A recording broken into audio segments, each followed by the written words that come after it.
Start recording.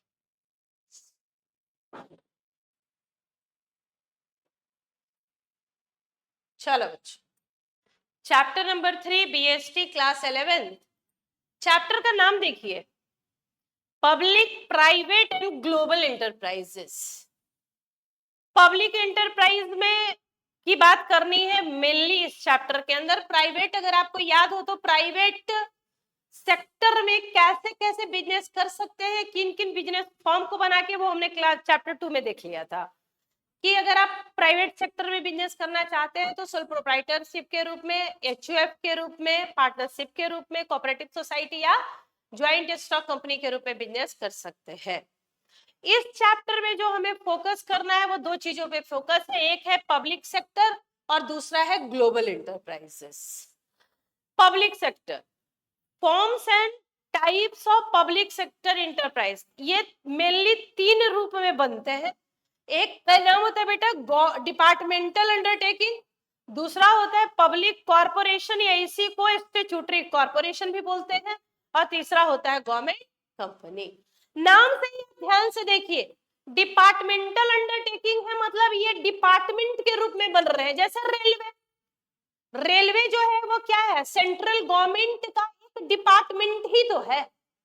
Defence central government का एक department है। टेलीकम्युनिकेशन सेंट्रल गवर्नमेंट का एक डिपार्टमेंट है। पोस्टल टेलीग्राम सेंट्रल गवर्नमेंट का एक डिपार्टमेंट है। तो यानी हम डिपार्टमेंटल अंडरटेकिंग बना के बिजनेस कर सकते हैं पब्लिक सेक्टर में। दूसरा पब्लिक कॉर्पोरेशन, नाम ही स्टैट्यूटरी, यानी ये स्पेशल एक्ट ऑफ पार्लियामेंट या स्टेट लेजिस्लेचर। एक्ट दो जगह बनते हैं, अगर हम सेंट्रल एक्ट की बात करें तो पार्लियामेंट में, और स्टेट एक्ट की बात करें तो स्टेट लेजिस्लेचर में। तो इस तरीके से हमारा जो है, हम स्टैट्यूटरी कॉर्पोरेशन बना के बिजनेस कर सकते हैं। जैसे एसबीआई, एसबीआई एक्ट के तहत बना है। उसके बाद तुम्हारा एलआईसी हो गया, हमारा इंस्टीट्यूट स्टैट्यूटरी कॉर्पोरेशन है। कल जब आप सीए करेंगे तो आपको जो बुक मिलेगा स्टडी मटेरियल, उसमें लिखा रहता है setup by special act of parliament. मतलब जो कोर्स है हमारा आईसीआई का, वो हमारा ICI special act of parliament से बना हुआ है, जिसका नाम है चार्टर्ड अकाउंटेंसी एक्ट 1949। वो है स्टैट्यूटरी कॉर्पोरेशन। और तीसरा होता है बेटा गवर्नमेंट कंपनी। गवर्नमेंट कंपनी का मतलब कंपनी है जो कंपनीज एक्ट में ही बनेगी। कंपनीज एक्ट 2000, आज अगर आप कोई गवर्नमेंट कंपनी बनाओगे तो कंपनीज एक्ट 2013 में ही रजिस्टर होगी, लेकिन इसका 51% पेड अप शेयर कैपिटल किसके पास होना चाहिए, गवर्नमेंट के पास। गवर्नमेंट का मतलब सेंट्रल अकेला हो सकता है, गवर्नमेंट का मतलब स्टेट गवर्नमेंट अकेला हो सकता है, या गवर्नमेंट का मतलब कुछ सेंटर और कुछ स्टेट मिला के भी हो सकता है। 51% paid up share capital government के पास होनी चाहिए। अब सवाल ये है कि भाई इन तीनों में अंतर क्या है। कंपैरिजन अगर हम एक बार करें, हम एक बार कंपैरिजन करें between different form of public sector enterprises का, तो ऐसे बनाना पड़ेगा हमें।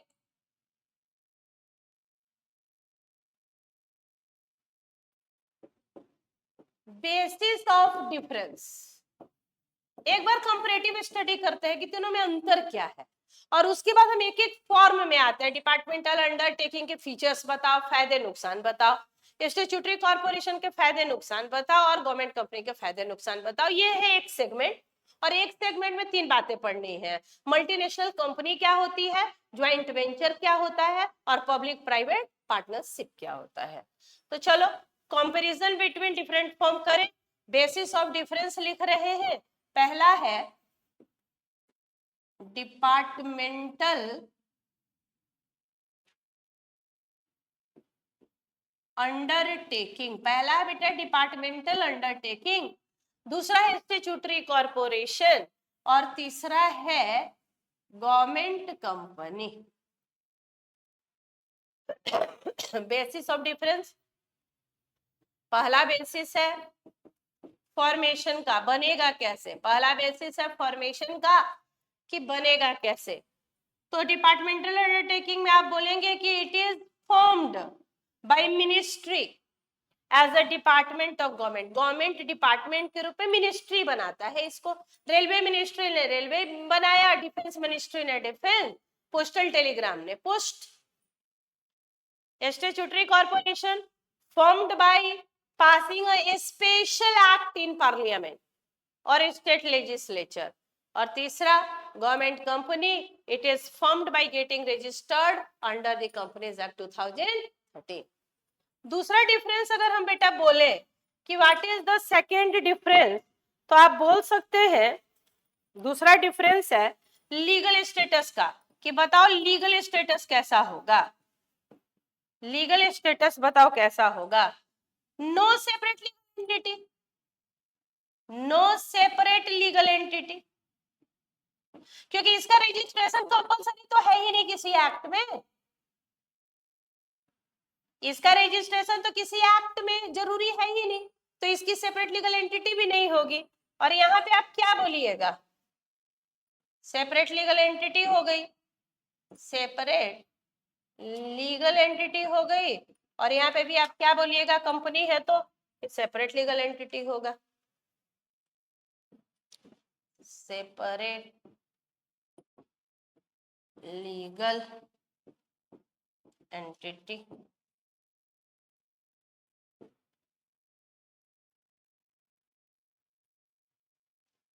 दूसरा डिफरेंस है लीगल स्टेटस का। तो लीगल स्टेटस में आपने कहा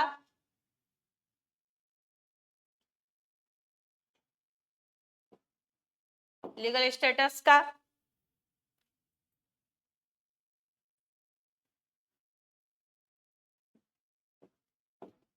डिपार्टमेंटल अंडरटेकिंग को आपको किसी एक्ट में रजिस्टर थोड़ी कराना है, तो उसकी सेपरेट लीगल एंटिटी नहीं होगी।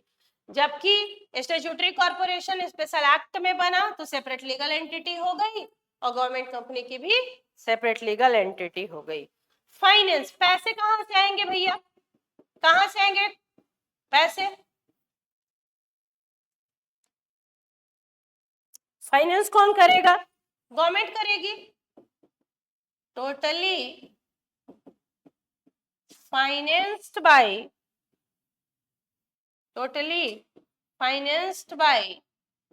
government in, अगर आप कभी सुने हो कि फरवरी में बजट आ रहा है, तो आपने सुना होगा कि रेल बजट अलग से आता है। रेलवे का बजट इतना बड़ा होता है कि रेल बजट अलग आता है और बाकी फाइनेंस बजट अलग आता है, पेश करती हैं निर्मला सीतारमण। तो totally financed by government in budgetary allocation, इनके लिए अलग से बजट आता है और इनको फंड आएगा। दूसरा यहां से it get fund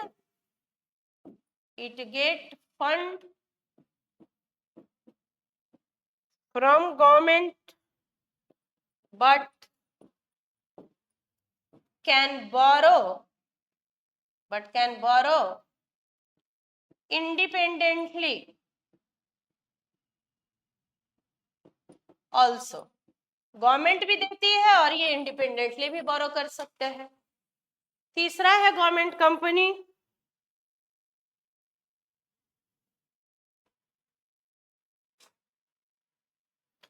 government provides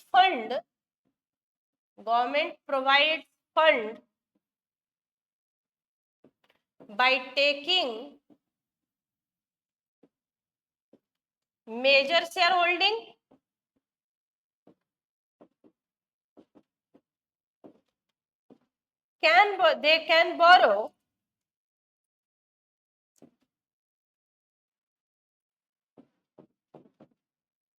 they can borrow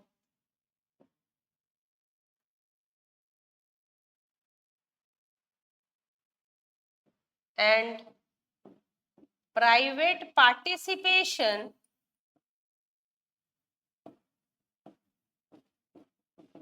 is also possible.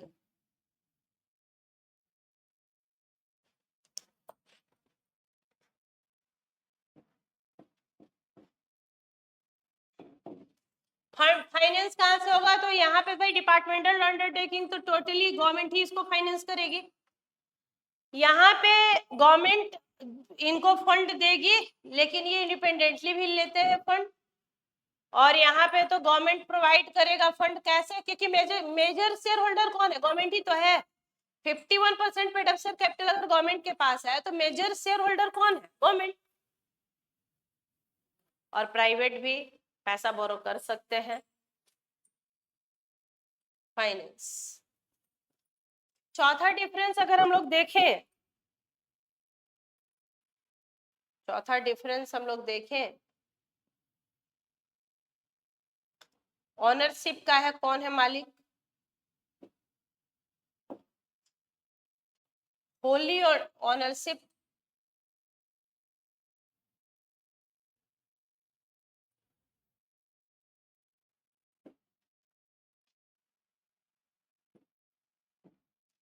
Fourth difference किसका है?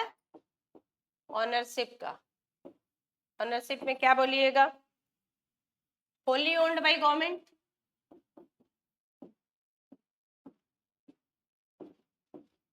भाई पूरा मालिक गवर्नमेंट है, होली ओन्ड बाय गवर्नमेंट। यहाँ भी मालिक कौन है? Government.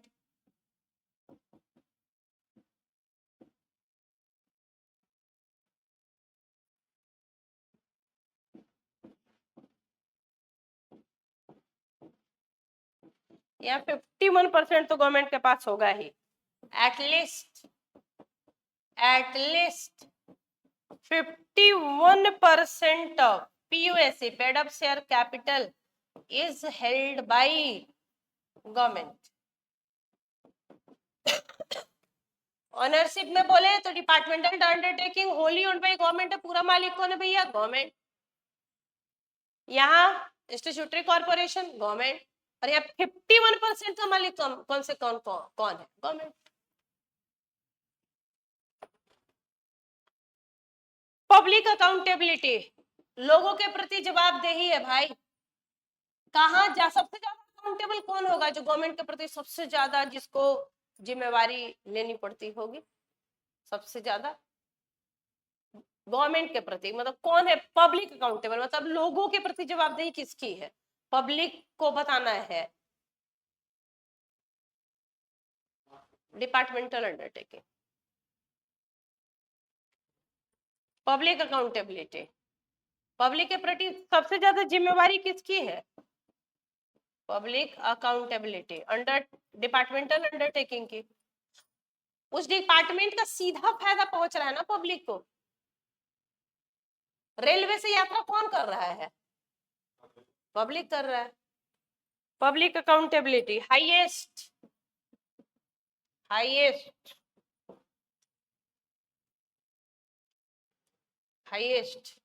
as work under control of ministry.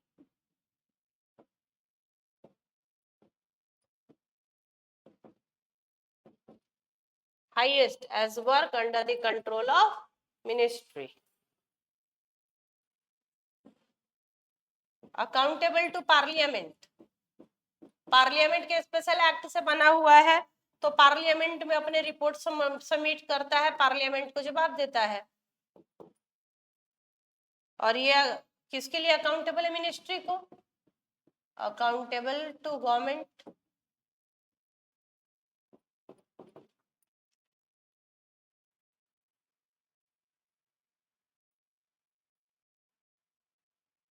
Autonomy कहाँ चलता होगा कि अपने से काम कर पाते होंगे, फ्रीडम होता होगा, कहाँ नहीं होता होगा, गवर्नमेंट का पूरा इंटरवेंशन दिन भर लगा रहता होगा। ऑटोनॉमी, कोई ऑटोनॉमी नहीं, यहाँ कोई ऑटोनॉमी नहीं, अपने मन से कुछ कर सकते हैं क्या डिपार्टमेंटल अंडरटेकिंग में? कुछ ऑटोनॉमी नहीं है, जो मिनिस्ट्री बोल रहा है चुपचाप वही कीजिए। तो ऑटोनॉमी में क्या बोलेंगे? No autonomy, no autonomy work, no autonomy comma work under strict control of government. यहाँ एडमिनिस्ट्रेटिव ऑटोनॉमी होगी, यहाँ कोई ऑटोनॉमी नहीं है भैया, जो बोला गया बस उतना ही कर सकते हैं, उससे ज्यादा कुछ नहीं करना। स्टैट्यूटरी कॉर्पोरेशन में क्या बोलेंगे? ऑटोनॉमी में एडमिनिस्ट्रेटिव ऑटोनॉमी है, एडमिनिस्ट्रेटिव ऑटोनॉमी है, administrative autonomy as government does not interfere in day to day working.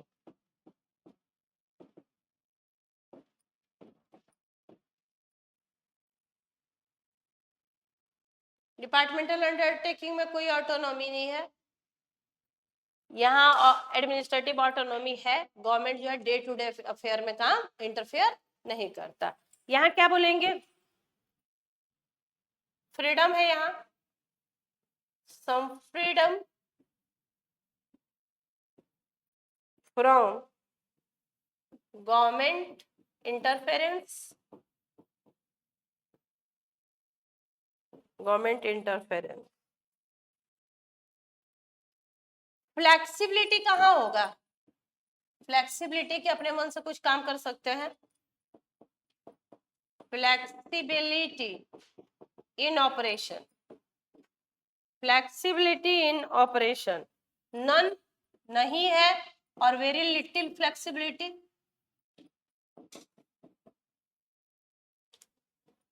यहाँ पे है कंसिडरेबल फ्लेक्सिबिलिटी, मॉडरेट फ्लेक्सिबिलिटी।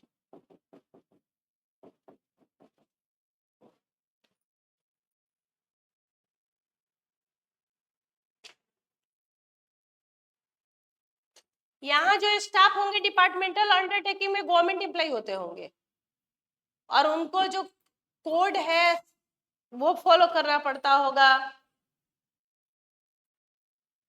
जबकि बाकी जगह जो एम्प्लॉय है वो गवर्नमेंट एम्प्लॉय नहीं होते हैं। Eighth, staff government servants, government servant and civil service code applicable. Government servant है, सिविल सर्विस कोड लगेगा यहाँ पे, not government servant, not government servant, separate contract बनता है यहाँ पे सर्विस का, not government servant, separate contract, separate service contract is made, separate service contract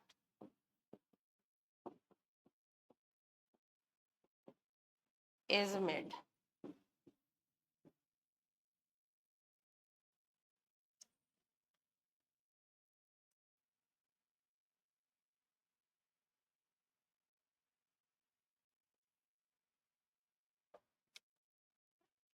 last है सुटेबिलिटी, कहाँ कौन सा फॉर्म सुटेबल है,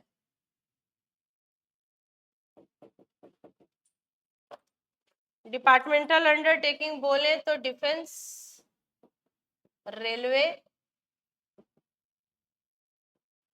पोस्ट, टेलीकॉम, ब्रॉडकास्टिंग यहाँ होते हैं। यहाँ पे हो गया तुम्हारा इंडस्ट्रियल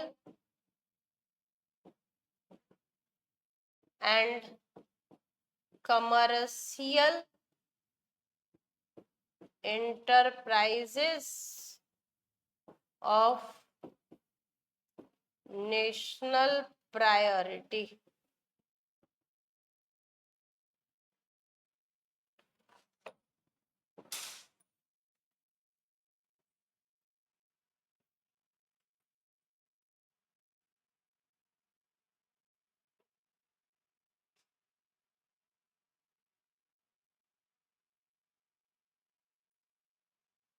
एग्जाम्पल LIC,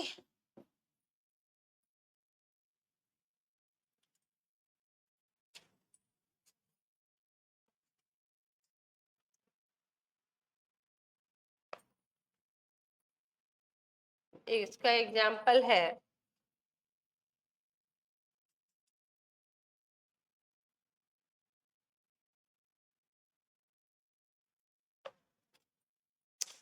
गेल,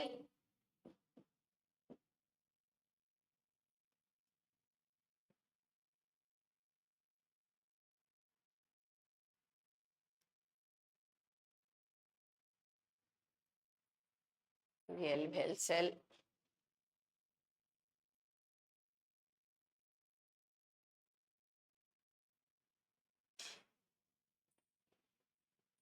एक बार रीड करो।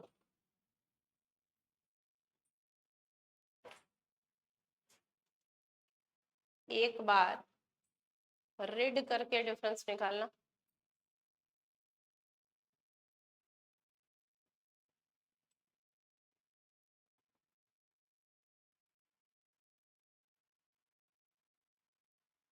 गेल, गेल है, सेल है, भेल है, ये सब गवर्नमेंट कंपनियां हैं।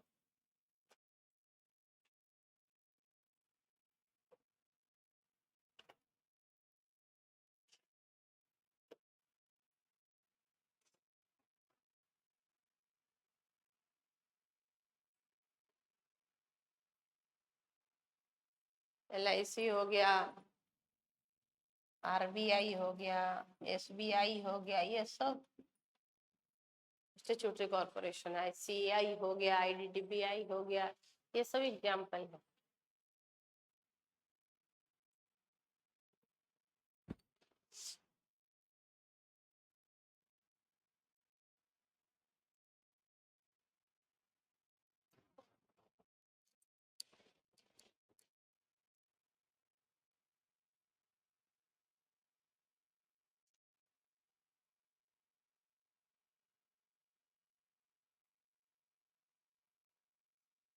एक बार डिफरेंस पढ़ना, जस्ट रीड कि क्या डिफरेंस आपने निकाला।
चलो एक बार फिर से डिफरेंस करते हैं, एक बार रिवाइज कर लो।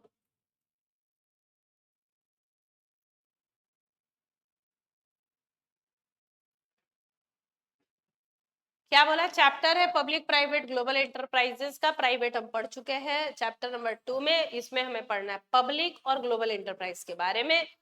सबसे पहले इसने कहा कि पब्लिक सेक्टर एंटरप्राइज 3 तरीके से बन सकते हैं भाई। पब्लिक सेक्टर जैसे ही आप, जैसे प्राइवेट सेक्टर आपको कोई बोले कि प्राइवेट सेक्टर में बताओ क्या क्या बिजनेस ऑर्गेनाइजेशन है, तो तुम 5 नाम बोलोगे कि प्राइवेट सेक्टर में 5 नाम बोलो। Sole proprietorship, HUF, partnership, cooperative society, joint stock company. वैसे आपसे कोई पूछे कि पब्लिक सेक्टर 3 एंटरप्राइज का नाम बोलो, तो बोलो क्या पब्लिक सेक्टर एंटरप्राइज 3 है, कौन कौन? डिपार्टमेंटल अंडरटेकिंग, पब्लिक कॉर्पोरेशन या स्टैट्यूटरी कॉर्पोरेशन, और गवर्नमेंट कंपनी। सबसे पहले हम लोगों ने क्या किया कि इन तीनों में डिफरेंस किया बनने के आधार पे। अगर हम बोले फॉर्मेशन के आधार पे, तो फॉर्मेशन के आधार पे डिपार्टमेंटल अंडरटेकिंग जो है वो मिनिस्ट्री बनाती है। जैसा रेलवे, रेलवे मिनिस्ट्री ने बनाई है, डिफेंस, डिफेंस मिनिस्ट्री बना रहा है, तुम्हारा टेलीकॉम ब्रॉडकास्टिंग टेलीकम्युनिकेशन बना रहा है, उसी तरीके से post and telegraph postage telegraph बना रहा है। तो यानी कि ये फॉर्म होते हैं बाई मिनिस्ट्री, ये एज अ गवर्नमेंट डिपार्टमेंट, जबकि ये बनेंगे by special act of parliament या स्टेट लेजिस्लेचर, या तो आपने पार्लियामेंट में या स्टेट लेजिस्लेचर में इनको बनाया। और तीसरा गवर्नमेंट कंपनी जो बनेगी तो कंपनीज एक्ट के तहत। अब देखो डिपार्टमेंटल अंडरटेकिंग में का कोई सेपरेट लॉ नहीं था, रजिस्ट्रेशन नहीं था, इसलिए कोई सेपरेट लीगल एंटिटी नहीं हुई। ये स्पेशल एक्ट ऑफ पार्लियामेंट में बन रही, इसलिए इनकी सेपरेट लीगल एंटिटी हो गई। उसी तरीके से कंपनी, ये तो कंपनीज एक्ट में बन रहे थे, इनकी भी सेपरेट लीगल एंटिटी हो गई। तीसरा डिफरेंस है भाई फाइनेंस। तो यहाँ पे तो टोटल फाइनेंस कौन करेगा? गवर्नमेंट। बजट बना के, बजट में आपने सुना होगा कि रेलवे बजट आ रहा है जिसमें रेलवे को इतने का इस बार उपहार मिला है 6000 करोड़ का। तो totally finance by government in budget. यहाँ पे कुछ फंड मिलेगा आपको गवर्नमेंट से और कुछ आप अपना बोरो करके चलाइए। और यहाँ पे गवर्नमेंट चूंकि 51% पेड ऑफ शेयर कैपिटल ले रही है, तो मेजर शेयर होल्डिंग के कारण गवर्नमेंट से भी फंड आ रहा है, बाकी बोरो कर लीजिए। फोर्थ है ओनरशिप। तो भैया यहाँ पे तो टोटली आपको फाइनेंस कर रहा है गवर्नमेंट, तो पूरी ओनरशिप ही किसकी होगी? होगी ओन्ड बाय गवर्नमेंट, या होली ओन्ड गवर्नमेंट के द्वारा ही होगा। क्यों? क्योंकि आप अकाउंटेबल है टुवर्ड्स पब्लिक। तो यार पार्लियामेंट में आपका सारा रिपोर्ट वगैरह पेश होता है, और वहां 51% paid of share capital government के पास है, तो 51% तो कम से कम होगा ही ओनरशिप। पब्लिक अकाउंटेबिलिटी की बात करें तो इनकी सबसे ज्यादा अकाउंटेबिलिटी है, क्योंकि कोई मिनिस्ट्री इनको कंट्रोल कर रही है तो उस मिनिस्ट्री की जवाबदेही होगी। यहाँ पे अकाउंटेबल है ये पार्लियामेंट, इनका सब कुछ पार्लियामेंट में पेश होता है और वो गवर्नमेंट को अकाउंटेबल है। ऑटोनॉमी की बात करें तो कोई ऑटोनॉमी नहीं है, जो गवर्नमेंट बोल रहा है डिपार्टमेंट को वही करना पड़ता है। यहाँ पे एडमिनिस्ट्रेटिव ऑटोनॉमी है। एडमिनिस्ट्रेटिव ऑटोनॉमी कौन है? अब इसका चेयरमैन कौन अपॉइंट होगा, सेक्रेटरी कौन अपॉइंट होगा, कितने मेंबर होंगे, क्या काम करेंगे, तो ये सब जो है हम अपना इंडिपेंडेंटली करते हैं। तो एडमिनिस्ट्रेटिव ऑटोनॉमी है, गवर्नमेंट का डे टू डे अफेयर में कोई हाथ नहीं है। और यहाँ हो गया फ्रीडम है, गवर्नमेंट इंटरफेरेंस है। फ्लेक्सिबिलिटी इन ऑपरेशन, कहा फ्लेक्सिबिलिटी है ही नहीं, बोल रहे यहाँ कोई फ्लेक्सिबिलिटी नहीं है, जो बताया गया वही काम कर रहा है, अपने मन से कुछ नहीं करना। यहाँ पे कंसिडरेबल फ्लेक्सिबिलिटी है, ये कुछ ज्यादा ही फ्लेक्सिबल होता है। मतलब कंसिडरेबली फ्लेक्सिबिलिटी है, मतलब जैसे आईसीआई है तो एग्जाम कब लेना है? अभी देखो उधर पंजाब में और जम्मू में बाढ़ आने के कारण 3 और 4 का पेपर कैंसिल कर दिया इन्होंने, तो कंसिडरेबली फ्लेक्सिबल है ये सिचुएशन। कोरोना आया तो पेपर को कैंसिल कर देना, तो एग्जाम नहीं होना, 3 महीना एग्जाम डिले होना, कंसिडरेबली फ्लेक्सिबिलिटी है या मॉडरेट फ्लेक्सिबिलिटी है। मॉडरेट क्यों? 51% पे तो मालिक बन के बैठे हुए हैं गवर्नमेंट। स्टाफ, स्टाफ जो होंगे डिपार्टमेंट अंडरटेकिंग में गवर्नमेंट। अब तुमने देखा होगा कि जो गवर्नमेंट सर्वेंट है या फिर जो तुम्हारे रेलवे में जो एग्जामिनेशन क्वालिफाई करके जा रहे हैं वो क्या बोलते हैं कि हम तो गवर्नमेंट एम्प्लॉई हैं। यहाँ गवर्नमेंट सर्वेंट नहीं होते हैं, आपका सर्विस, जैसे एसबीआई या मतलब कहीं पे भी आपका अपॉइंटमेंट हो रहा है तो आपका सर्विस कॉन्ट्रैक्ट उनके साथ अलग है, वो आपको डायरेक्ट गवर्नमेंट नहीं बहाल करती है, वो भी गवर्नमेंट सर्वेंट नहीं है।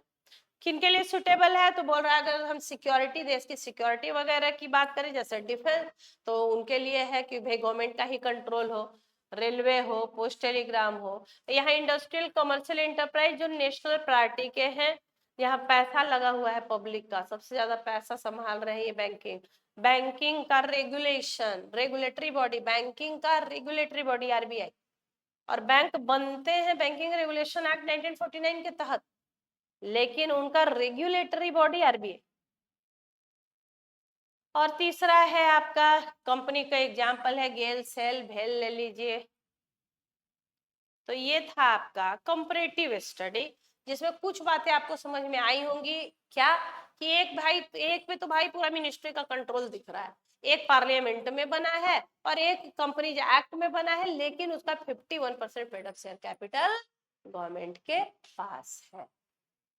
अब चैप्टर मूव कैसे करेगा, अब इनको एक एक करके डिपार्टमेंटल अंडरटेकिंग के फीचर्स बताओ, फायदे नुकसान बताओ, स्टैट्यूटरी कॉर्पोरेशन के फीचर फायदे नुकसान बताओ, गवर्नमेंट कंपनी के फायदे नुकसान बताओ, और उसके बाद मल्टीनेशनल कंपनी, ज्वाइंट वेंचर और पीपीपी के फीचर्स बताओ।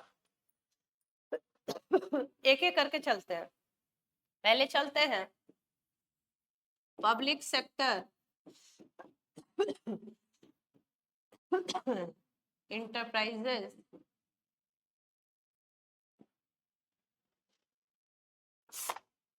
में पहला नाम है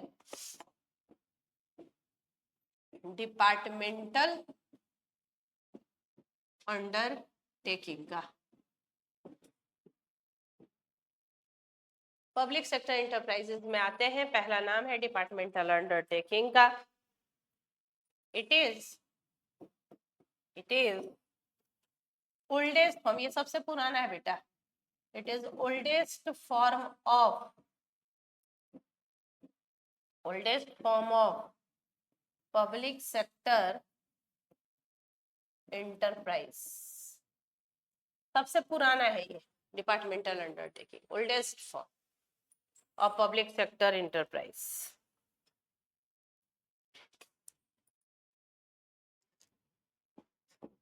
no separate existence other than government, government के अलावा कोई सेपरेट एग्जिस्टेंस है नहीं, गवर्नमेंट ही कंट्रोल कर रहा है, गवर्नमेंट की ही अंडरटेकिंग है। फीचर, फीचर्स या कैरेक्टरिस्टिक क्या है, फीचर्स को ही क्या बोलते हैं, characteristic.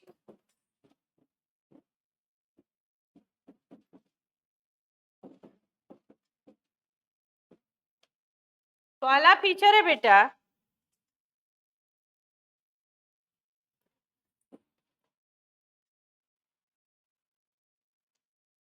they operate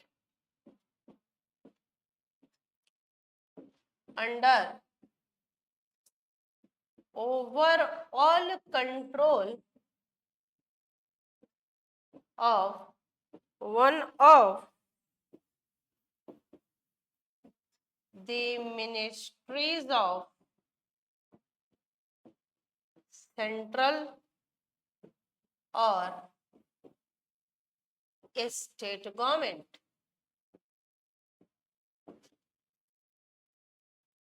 oldest form है, सबसे पुराना फॉर्म होता है। दूसरा, कोई सेपरेट लीगल एग्जिस्टेंस नहीं है गवर्नमेंट के अलावा, मतलब गवर्नमेंट का ही पूरा जब कंट्रोल है तो गवर्नमेंट बोलो या ये बोलो।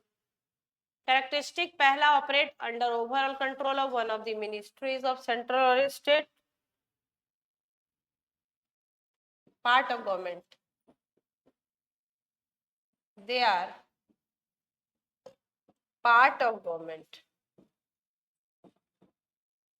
they are part of government only, there is no separate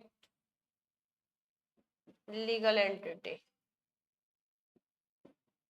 कोई सेपरेट लीगल एंटिटी नहीं है, गवर्नमेंट के ही पार्ट है।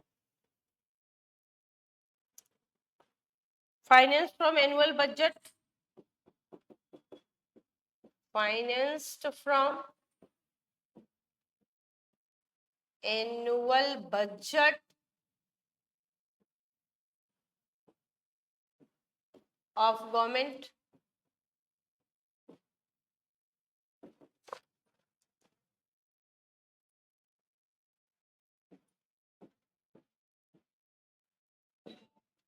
annual budget, finance from annual budget of government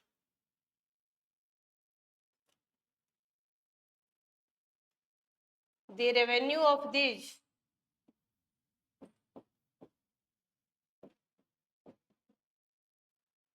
are deposited, पैसा जो आएगा वो गवर्नमेंट के खजाने में जाएगा। The revenue of these are deposited in treasury of government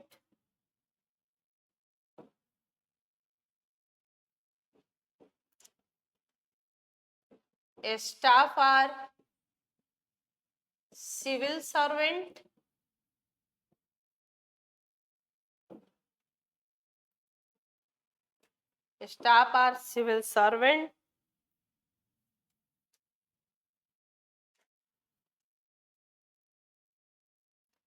they are sued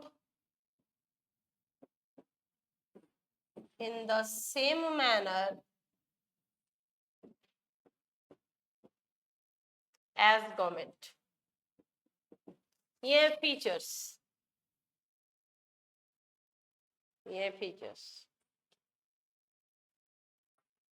government के ही पार्ट है, कोई सेपरेट लीगल एंटिटी नहीं है। फाइनेंस कहाँ से आएगा? एनुअल बजट से आएगा। पैसा जो यहाँ हम कमाएंगे, रेवेन्यू आएगा, वो कहाँ जाएगा? ट्रेजरी में जाएगा। गवर्नमेंट के स्टाफ सिविल सर्वेंट होंगे और इन पे भी आप वैसे ही केस कर सकते हैं जैसे गवर्नमेंट पे कर सकते हैं। इन पे भी आप वैसे ही केस कर सकते हैं जैसे गवर्नमेंट पे कर सकते हैं।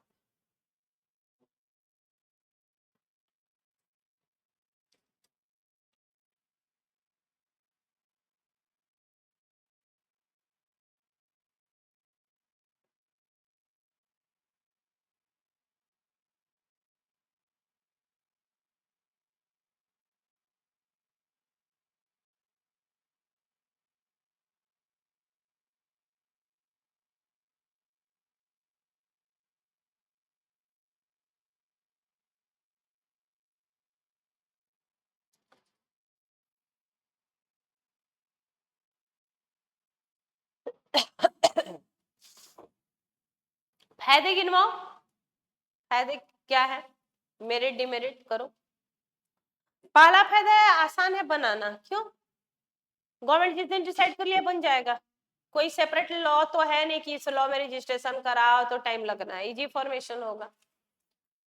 जो तुम्हारे अगर कभी याद रखना, फीचर्स अगर याद है और मेरिट नहीं याद है, पूछा मेरिट है और फीचर्स याद है, फीचर्स को ही लिख देना। तो पहला हो गया इजी फॉर्मेशन, दूसरा हो गया इफेक्टिव कंट्रोल। डायरेक्ट कंट्रोल है, सेंट्रलाइज है तो इफेक्टिव है।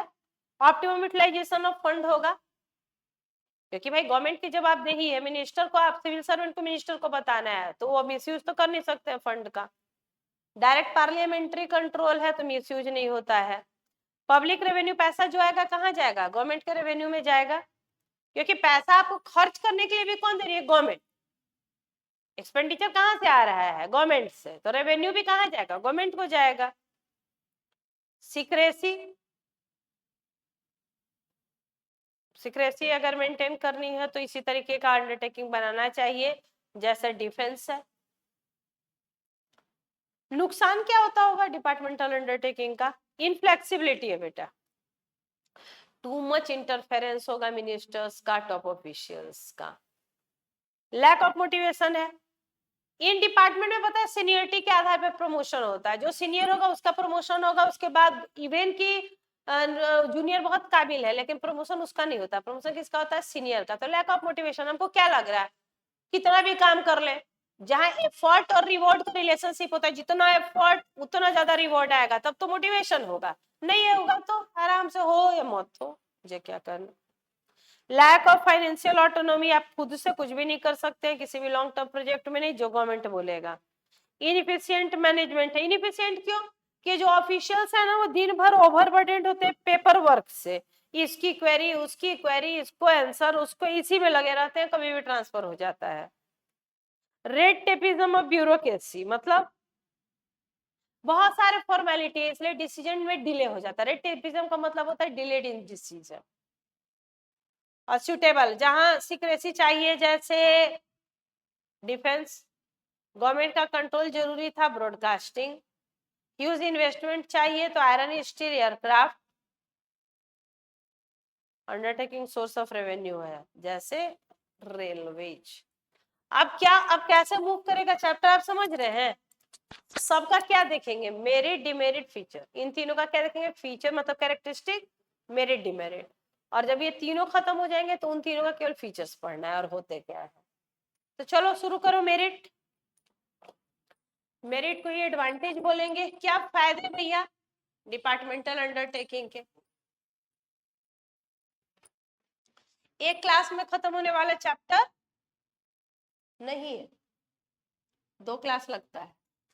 एक क्लास में खत्म होने वाला एक चैप्टर था ना, तुमको दिखलाया तुम लोगों ने खत्म हो सकता है, इमर्जिंग मोड, वो तो हो गया। इसमें 2 क्लास लगेगा, आज और कल फिनिश होगा। चलो आ जाइए, merits, merits of DU. DU मतलब डिपार्टमेंटल अंडरटेकिंग, डीयू। मेरिट गिनवाइए फिर नुकसान बताइए। मेरिट, पहला फायदा इजी फॉर्मेशन, आसान है बनाना क्योंकि कोई सेपरेट लेजिस्लेशन नहीं है। Easy formation, as registration is not compulsory, hence very easy to form.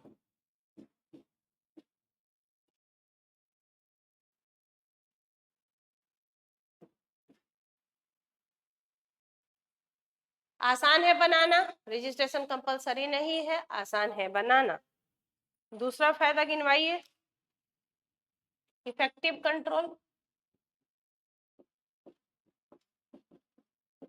Effective control as directly and effective control as direct and centralized control is there.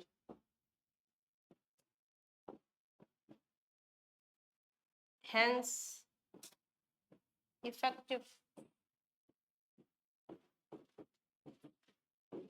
Direct और centralise control है इसलिए effective है।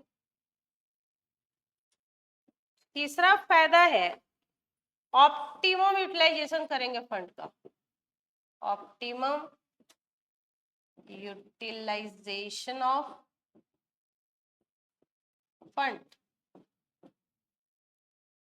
Optimum utilisation of fund, optimum utilisation of fund.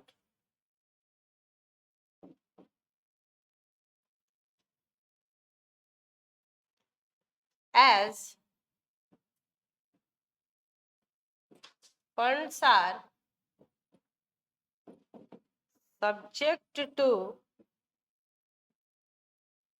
ministerial sanction, budget, accounting and audit control। भैया fund का सब कुछ होने जा रहा है, मिनिस्टर ही सैंक्शन करेंगे कि कितना फंड मिलेगा, बजट बनेगा, अकाउंटिंग होगी, ऑडिट होगा, तो कुछ भी गलत तो नहीं कर पाएगा ना कोई, ऑप्टिमम यूटिलाइजेशन होगा। चूंकि सेंट्रलाइज कंट्रोल और डायरेक्ट गवर्नमेंट कंट्रोल कर रहा है तो इफेक्टिव कंट्रोल हो गया। चूंकि रजिस्ट्रेशन कंपलसरी नहीं है इसलिए आसान हो गया। चौथा फायदा है बेटा अकाउंटेबिलिटी का। चौथा फायदा क्या है? अकाउंटेबिलिटी का। अकाउंटेबिलिटी का direct parliamentary control. So there is public accountability.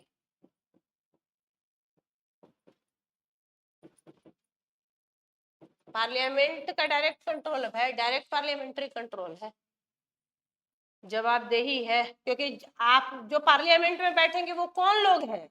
जिनको जनता ने चुन के भेजा है। तो जनता तो लेगी नहीं हिसाब कि कर क्या रहे हैं। Accountability. Public revenue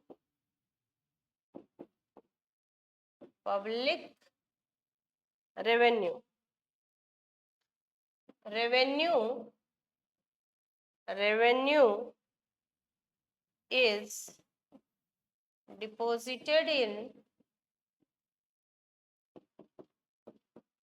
treasury of government. Treasury क्या होता है? खजाना। गवर्नमेंट के खजाने में जा रहा है। तो यानी ये अंडरटेकिंग क्या में हेल्प कर रहे हैं? खजाना ही तो तुम्हारा और बढ़ा रहे हैं, मजबूत कर रहे हैं। Public revenue. और लास्ट फायदा है सिक्रेसी वगैरह मेंटेन रहेगी। लास्ट है आपका सिक्रेसी मेंटेन रहेगी। ये थे मेरिट्स। अब ऐसे नुकसान निकालो।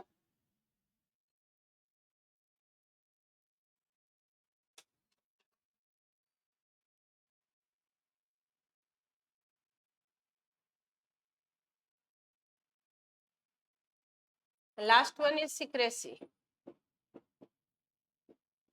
Last one is secrecy.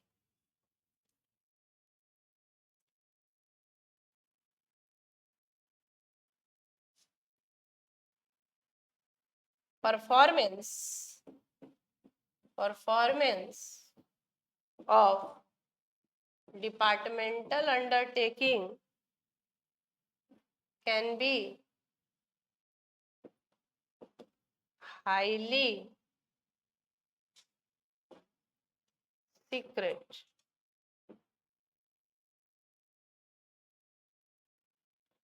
As government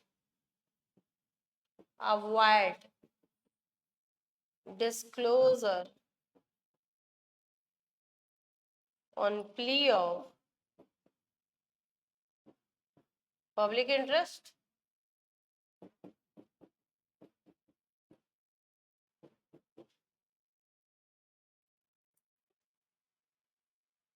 departmental undertaking का जो परफॉर्मेंस है हाईली सीक्रेट रहता है, क्योंकि गवर्नमेंट जो है पब्लिक इंटरेस्ट में उनके बातों को डिस्क्लोज नहीं करता।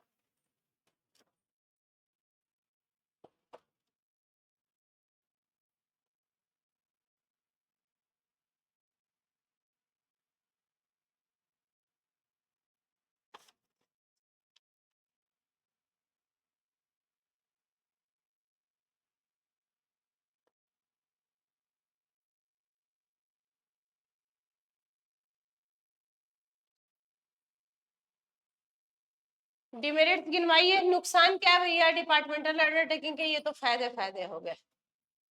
डिमेरिट्स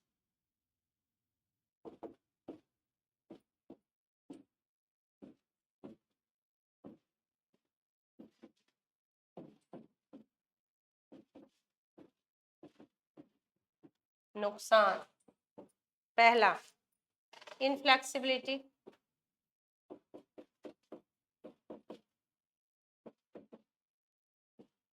इनफ्लेक्सिबिलिटी है।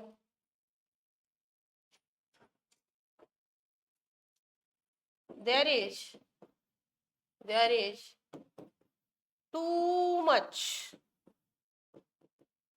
interference. There is too much interference of ministers and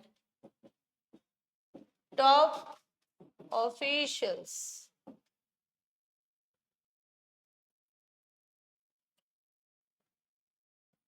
hence reduces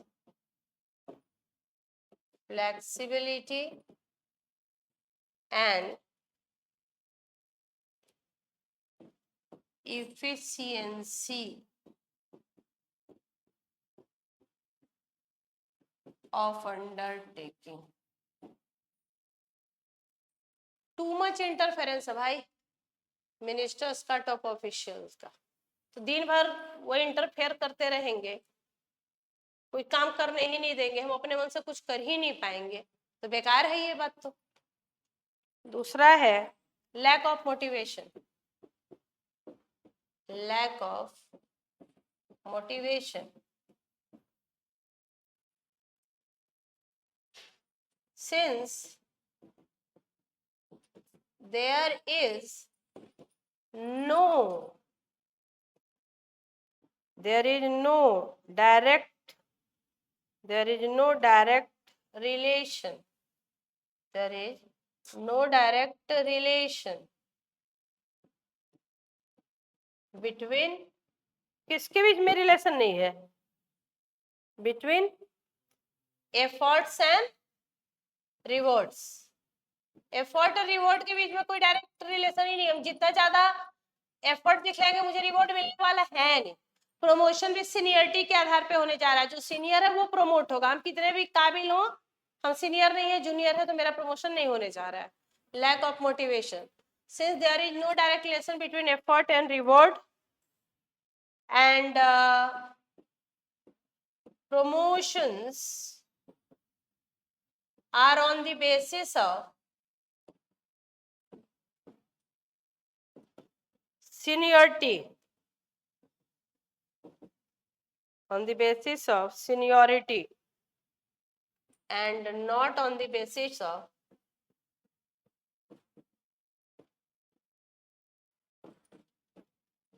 effort.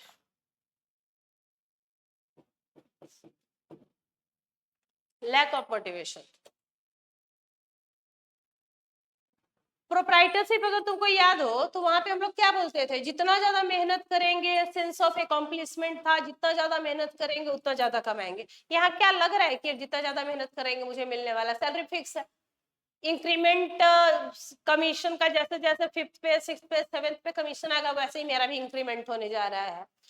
Promotion भी नहीं होगा कि आपकी काबिलियत के आधार पे आपका प्रमोशन होगा, जो सीनियर है पहले उनका प्रमोशन होगा, तो लैक ऑफ मोटिवेशन है। तो हम क्यों काम करें, जिसका प्रमोशन होने वाला है वो काम करे, हम क्यों दिन भर मेहनत करे वाला चलता है। फिर यहाँ पे तुम करो तो तुम करो, वो आपने कहावत सुनी होगी कि जैसे मान लो शादी है किसी के घर, ढोल रखा हुआ है, 4-5 आगे बजाने वाले हैं तो ढोल रखा ही रहता है, तुम बजा तो तुम बजा, अकेले हम ढोल बजाने वाले हैं तो पता है, मुझे भी पता है बाकियों को भी पता है कि यही बजाएंगे, लेकिन 4-5 है तो तुम बजा वही चलता है यहाँ पे। सब तो हम लोग गवर्नमेंट एम्प्लॉई हैं, किसी को तो निकाला जा नहीं सकता है, काम करे या ना करे। इसे गवर्नमेंट जॉब के लिए और क्या कारण है कि लोग मरते हैं, ऐसा थोड़ी है कि जितना प्राइवेट एंटरप्रेन्योर कमाता है उतना कभी गवर्नमेंट एम्प्लॉय नहीं कमा सकता है। वहां पे बस वो एक करप्शन घूस उनको मिलेगा, और दूसरा रीजन है कि उनको कोई निकाल नहीं सकता है अगर ना पकड़े गए घूस लेते हुए, तो इसलिए तो लोग मरते हैं ना कि गवर्नमेंट एम्प्लॉय में गवर्नमेंट एम्प्लॉय अच्छा होता है। तीसरा है लैक ऑफ फाइनेंशियल ऑटोनॉमी, अपने मन से पैसे खर्च कर सकते हैं क्या, नहीं, गवर्नमेंट जो बोलेगा वही तो करना होगा। Lack of financial autonomy, lack of financial autonomy, they cannot plan long term investment, they cannot plan long term investment,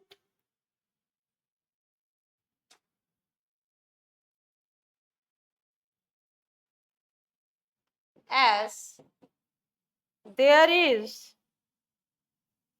no independence, there is no independence or freedom of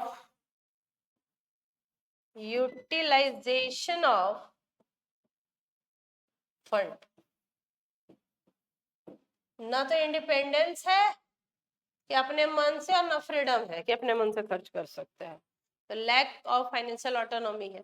ना तो हम लॉन्ग टर्म प्लान बना सकते हैं, ना अपने मन से पैसा खर्च कर सकते हैं। इनएफिशिएंट मैनेजमेंट, ओवरबर्डेन्ड है, पेपर वर्क इतना ज्यादा है, इतने ज्यादा लोग हैं जो दिन भर पूछ रहे हैं सवाल, तो मैनेजर इनइफेक्टिव मैनेजमेंट हो जाएगा।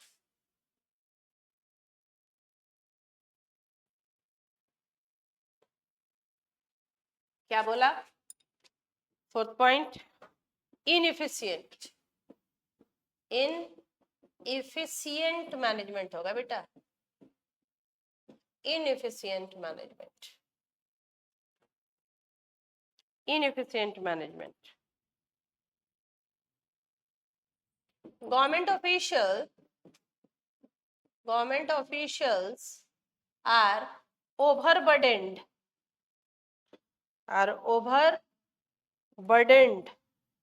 with paperwork। ओवरबर्डेंड है, गवर्नमेंट ऑफिशियल्स ओवरबर्डेंड है पेपर वर्क में।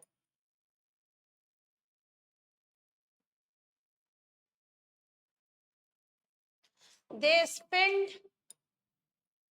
spend maximum time to answer the queries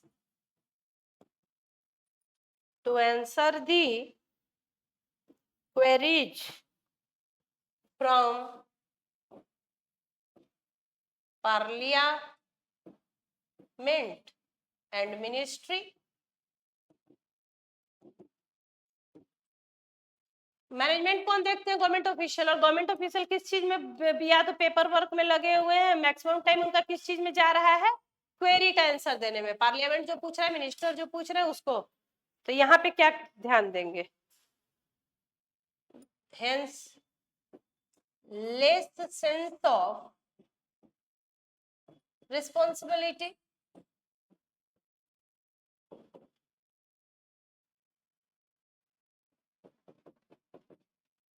and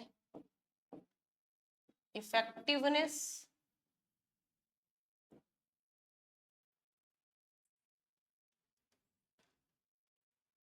And last one is red tapism। Red tapism क्या होता है भैया? Delay in decision. क्या होता है ये? Delay in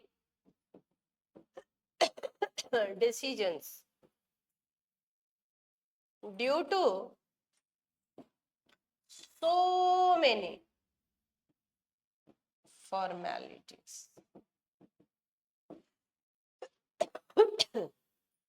red tapism, decision delay होगा। क्यों?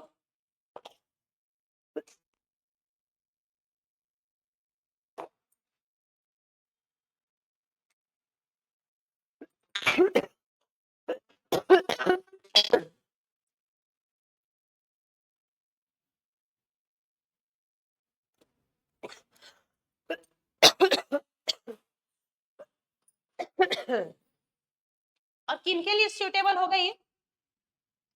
किन के लिए सूटेबल फॉर्म होता है? डिपार्टमेंटल अंडरटेकिंग जहाँ ज्यादा सीक्रेसी चाहिए, जैसे डिफेंस।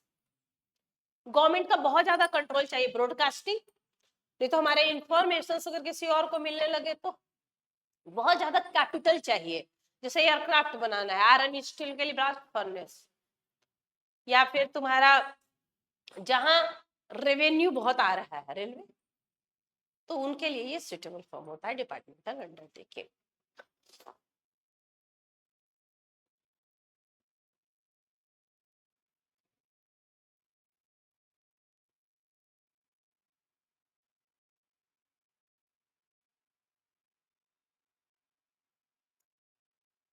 फीचर पढ़ा तुमने? पहला फीचर है कि ओवरऑल कंट्रोल किसी मिनिस्ट्री का होता है, चाहे वो सेंट्रल या स्टेट गवर्नमेंट का, मतलब स्टेट लेवल पे है तो स्टेट गवर्नमेंट कंट्रोल करता होगा।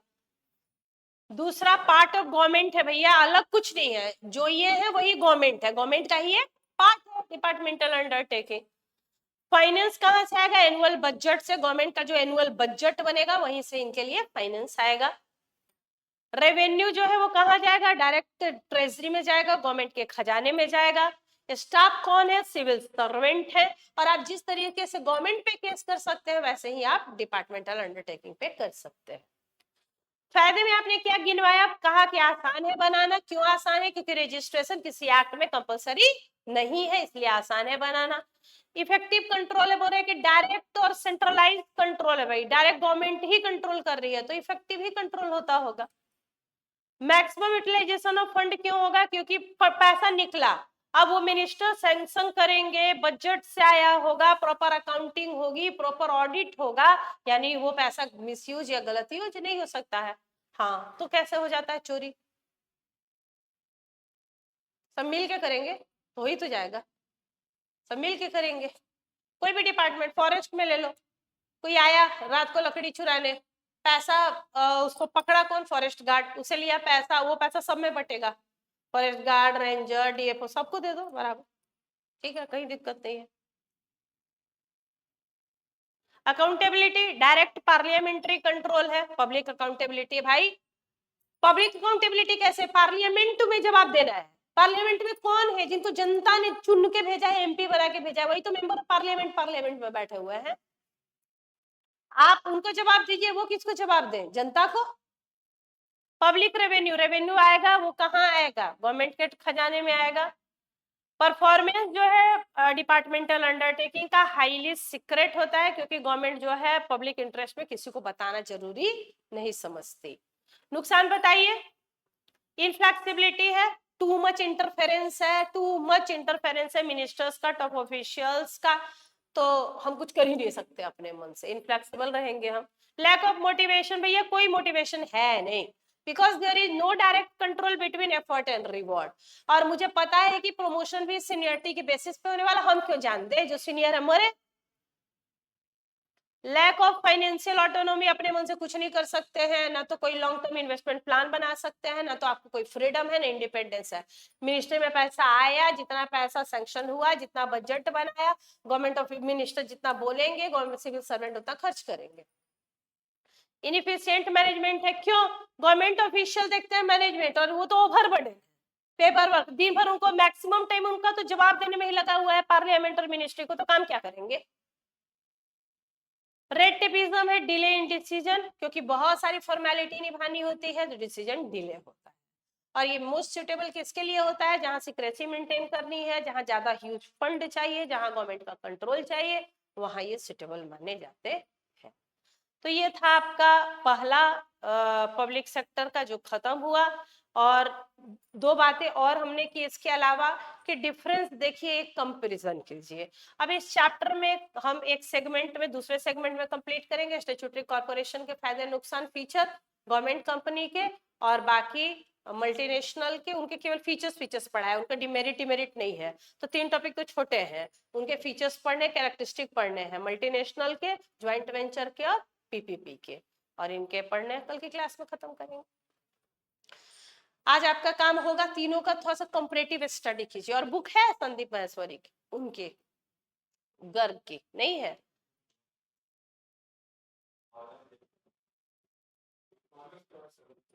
है ना? जो लोकल बुक है, नहीं तो एनसीईआरटी है, जो भी बुक है, हाँ पूरा, जो भी बुक आपके पास अवेलेबल है, जिस भी राइटर की बुक अवेलेबल हो, उसको एक बार रीड कीजिए, पूरे चैप्टर को रीड कीजिए, केवल पॉइंट मत रीड कीजिए, पूरा चैप्टर एक बार रीड कीजिए। पूरे चैप्टर की सब मेन मेन बातें मैंने आपको बताई, एक बार रीड कीजिए, फिर लिखवा देंगे तो याद हो जाएगा चैप्टर।